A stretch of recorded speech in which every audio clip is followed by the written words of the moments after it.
Le bar des supporters sur Maritima, bonsoir à toutes et à tous. Jour J-2 avant cette demi-finale de Ligue Europa entre l'Olympique de Marseille et l'Atalanta Bergame. Petite mise au vert pour l'équipe du bar des supporters avec au menu des haricots verts, un peu de riz, de la volaille et un café sans sucre. C'est pas ce que Jacques Bail préfère au niveau menu, mais c'est comme ça. Bonsoir mon Jaco. Bonsoir les amis. Steph Martin, c'est dans la place. Salut mon Steph. Salut les amis. C'est valable pour toi aussi. Ok, je me suis pété les pattes à la rabiata, Midi, il est fada lui. Ok, haricots verts et tutti quanti.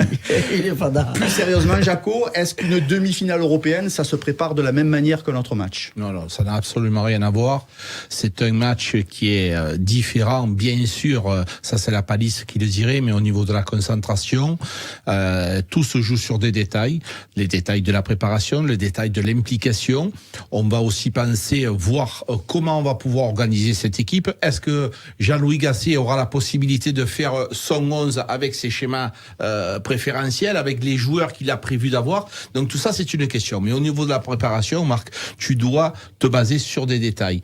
J'ai eu la chance de le vivre à plusieurs reprises. Tout se base sur la concentration des joueurs. Voilà. Tu as une zone. Dans ta zone, il faut que tu sois le patron. Si tu as compris ça, déjà, tu as fait une part du travail. Sur quoi tu insisterais, toi, si tu avais la possibilité de participer dans le staff à cette préparation de demi-finale, tu insisterais sur quoi auprès des joueurs? Sur l'état d'esprit. Sur l'état d'esprit et surtout sur la qualité, parce que on l'a vu que voilà, face à Lens, dès qu'on attaque, comme tu l'as si bien dit pendant le match et dans le débrief, Ndiaye qui lève la tête, qui donne une galette à Aubameyang, voilà, ça fait but. C'est la Minerve, c'est grâce à la Minerve. Non, mais ça. comme quoi, tu vois, quand tu prends le temps de prendre l'information, voilà, ne pas se précipiter.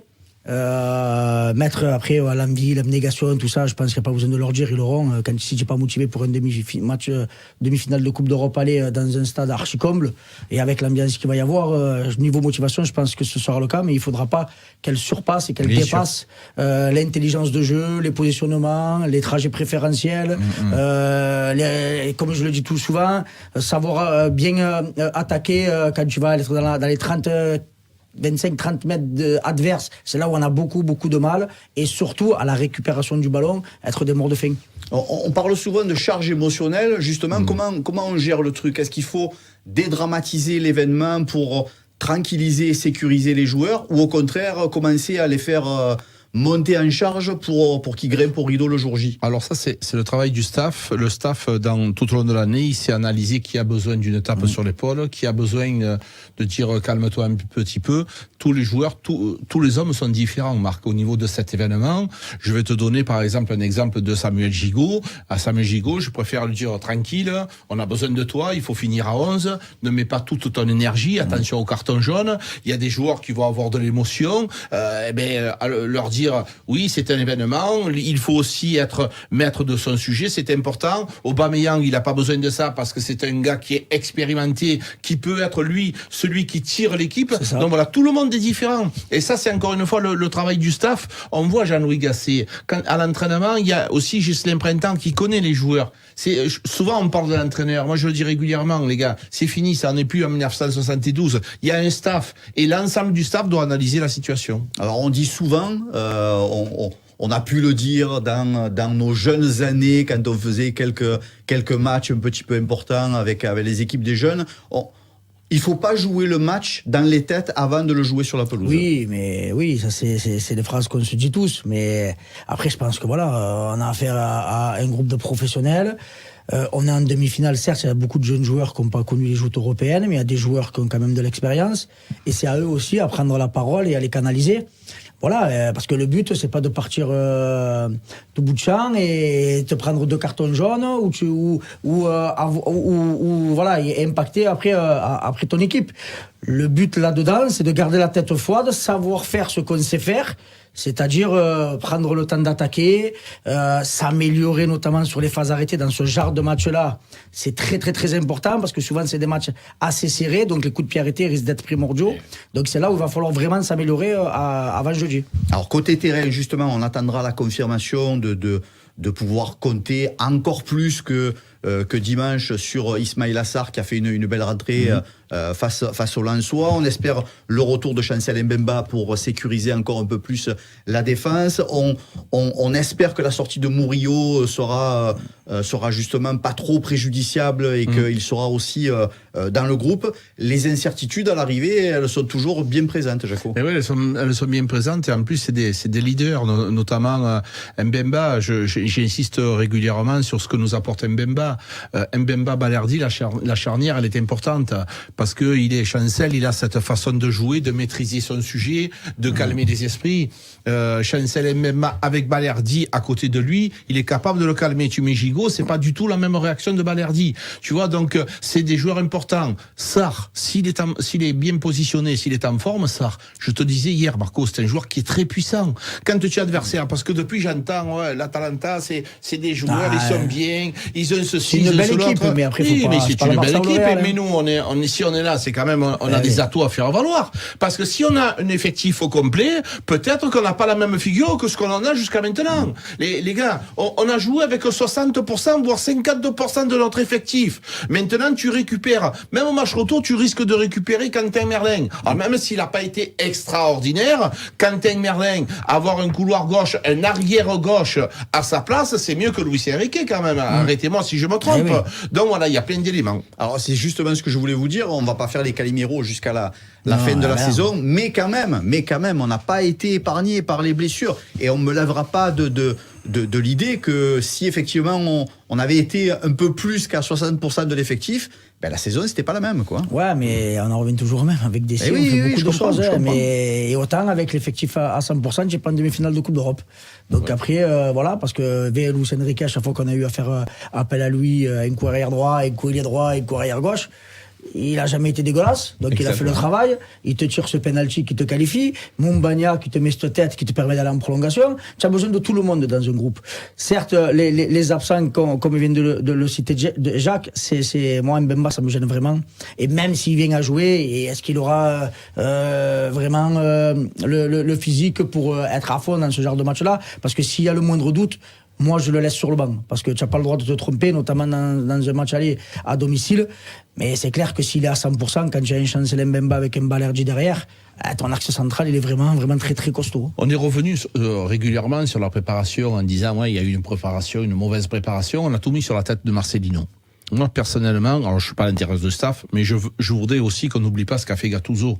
Parce que Gattuso, il est arrivé inconsciemment, ils sont pas prêts, ceci et ce l'autre.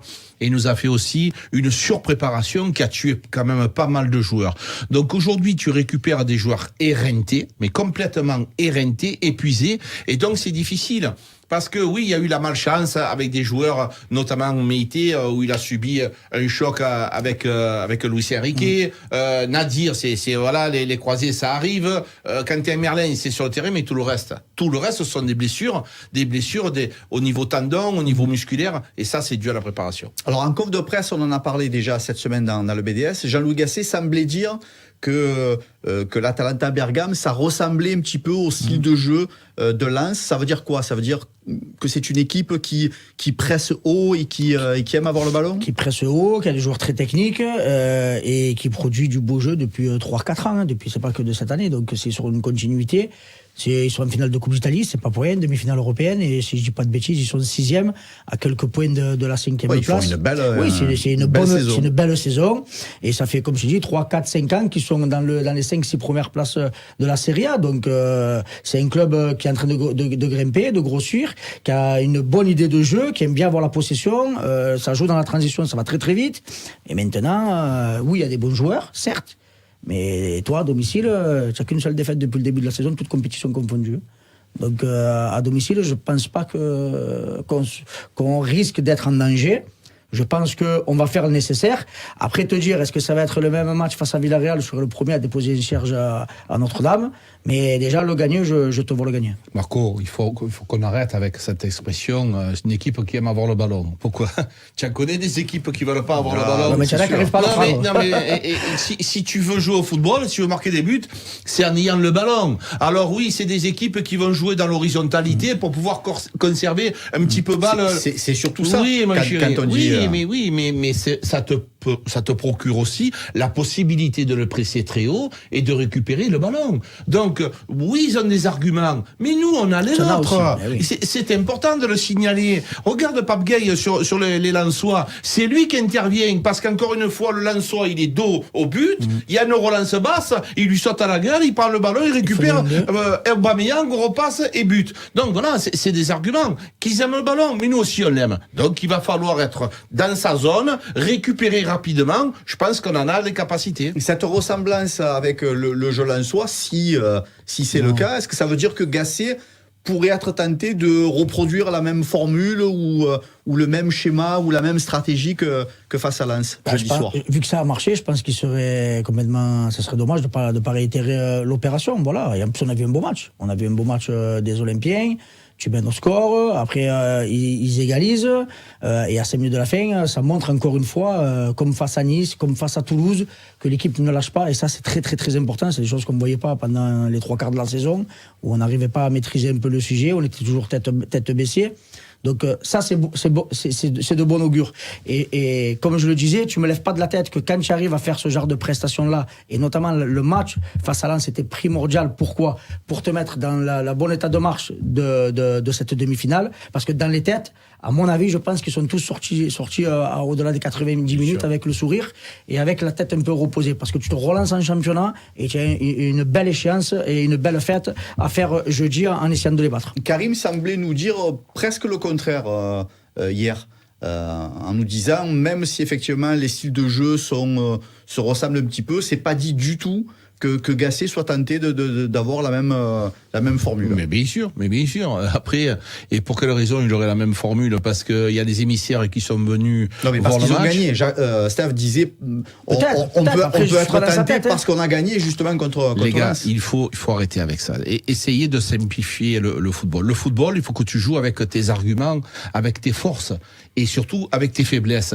Si tes forces, elles sont de la vitesse d'Aubameyang, si tes forces, elles sont aussi au niveau du milieu de terrain, d'avoir un joueur technique comme un Amin Harit capable d'éliminer. Il faut que tu joues avec tes forces. Si tu essayes de t'adapter à l'adversaire, tu te lèves tes arguments. À un moment donné, moi je veux bien regarder les adversaires. Oui, ça fait partie du boulot. Mais il faut que tu joues ton jeu. On ne peut pas changer chaque fois qu'il y a une équipe. Ouais, parce qu'eux ils jouent comme ça, l'autre ils joue en 4-4-2. Toi tu vas changer. Non. Comme on l'a souvent dit, on a maîtrisé 3 matchs sur plus d'une quarantaine. Oui, mais depuis le début de la saison. Donc je pense que lui, ce qu'il faut qu'il fasse, c'est qu'il réitère ce qui fonctionne. Parce que déjà, les joueurs, ça va les mettre en confiance, notamment sur les 3 résultats précédents, où tu fais 2 nuls, où tu arraches 2 fois le nul. Tu arraches le nul, mais Nice, tu peux le gagner, et tu as montré que tu étais même au-dessus sur la seconde mi-temps, en infériorité numérique. Donc c'est de bon augure. Donc je pense que ce qui a fonctionné, notamment face à Nice et face à Lens, face à 2 bonnes équipes du championnat,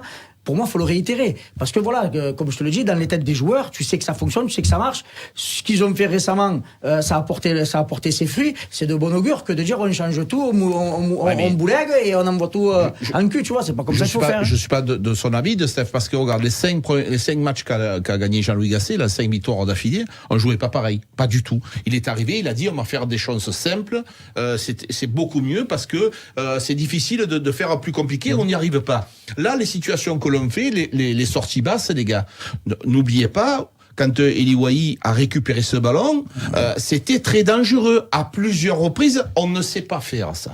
C'est très compliqué, c'est trop compliqué. Quand tu veux faire ça, alors des fois c'est l'entraîneur qui a ça en tête, mais est-ce que les joueurs sont capables de faire des sorties basses comme ça? Marco, quand tu as ce genre de joueur qui vient vers toi, il faut qu'un latéral il soit capable d'éliminer, qu'il soit assez technique pour pouvoir éliminer son adversaire. Si tu as un latéral qui n'a pas de technique, ça me fait offense encore une fois à Samuel Gigot. Tu donnes un ballon à Samuel Gigot. Est-ce que Samuel Gigot est capable de dribbler un adversaire, les gars? La réponse, elle est non. Si en plus tu lui mets dos au jeu, mais tu es mort d'entrée. Ouais. Donc tu le mets en grande difficulté. Faisons des choses simples.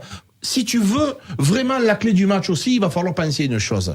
Il va falloir aussi que Jordan Verretou arrête ou donne la main sur d'autres personnes sur les coups de pied arrêtés. Parce que là, que ce soit les corners et les coups francs, c'est chaque fois c'est un pchit général. Et ça, c'est pas possible.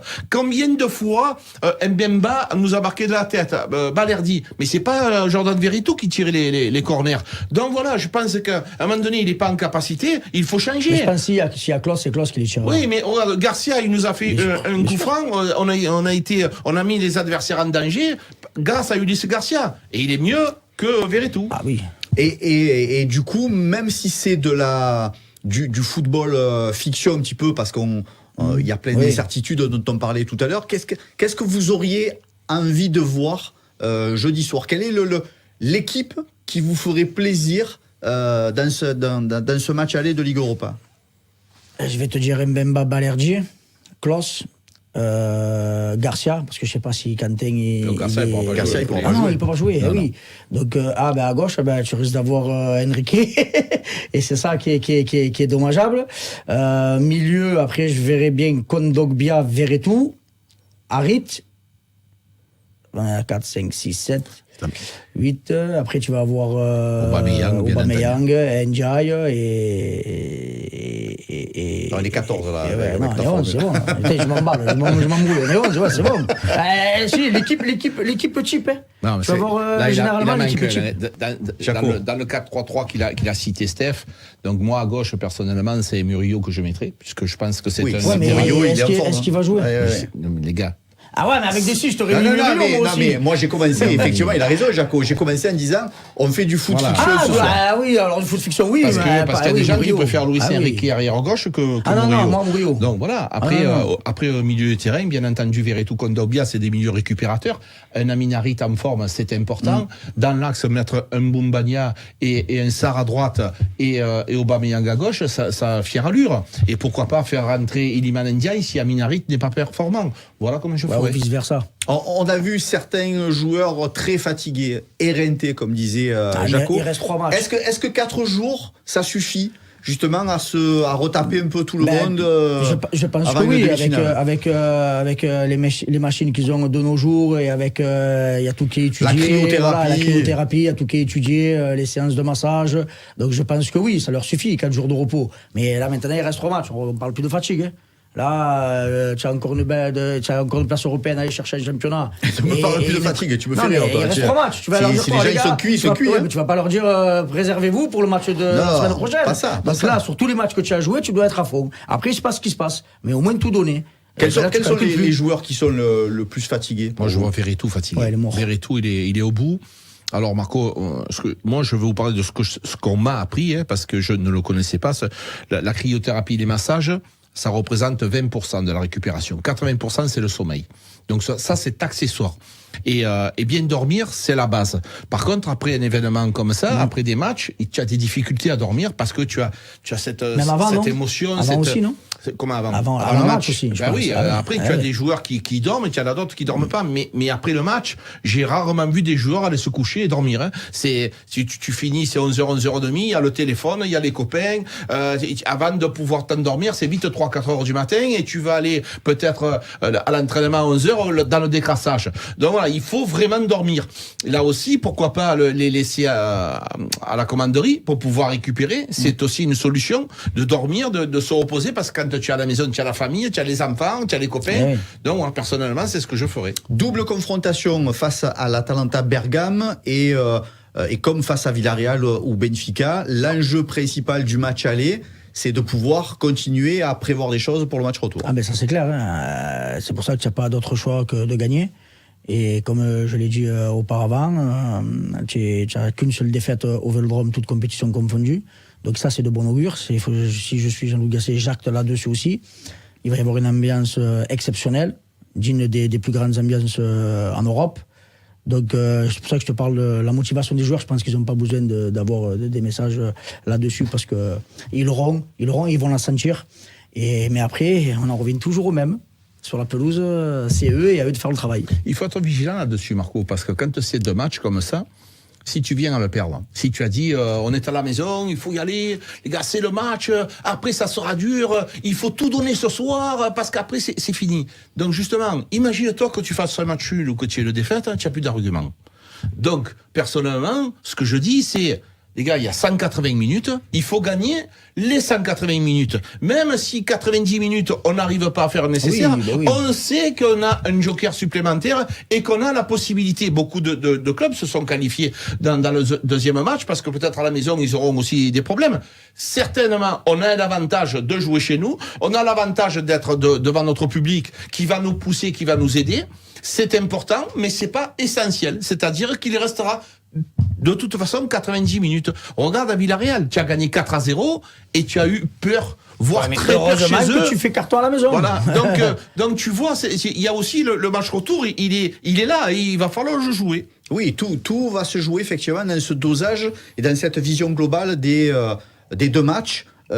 On ne fait pas dans une carrière de footballeur de football des demi-finales de Coupe d'Europe tous les 15 jours. Donc là, effectivement, entre l'adrénaline nécessaire à disputer ce genre d'événement et le côté un peu tête fraîche pour pouvoir gérer ses émotions. Moi, je te dis, je les freinerai pas. Hein. Moi, sincèrement, de toute façon, ils pourront pas être freinés quand tu vas avoir 67 000 officiels et 77 officiels. On sera au complet pour une fois. Il sera guichet fermé, fois. voilà, et, il sera guichet fermé. Donc je pense sincèrement que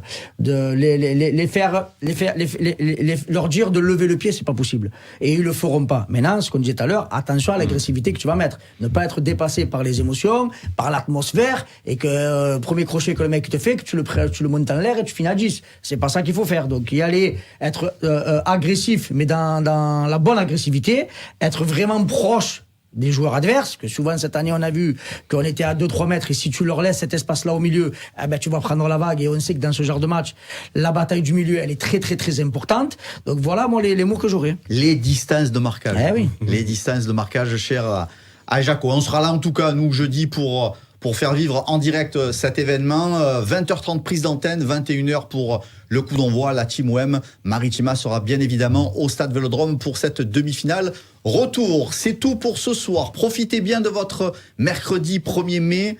Merci mon Jaco. Merci les gars. Merci Steph. Merci les amis. On se retrouve jeudi, le matin et le soir pour préparer cette demi-finale.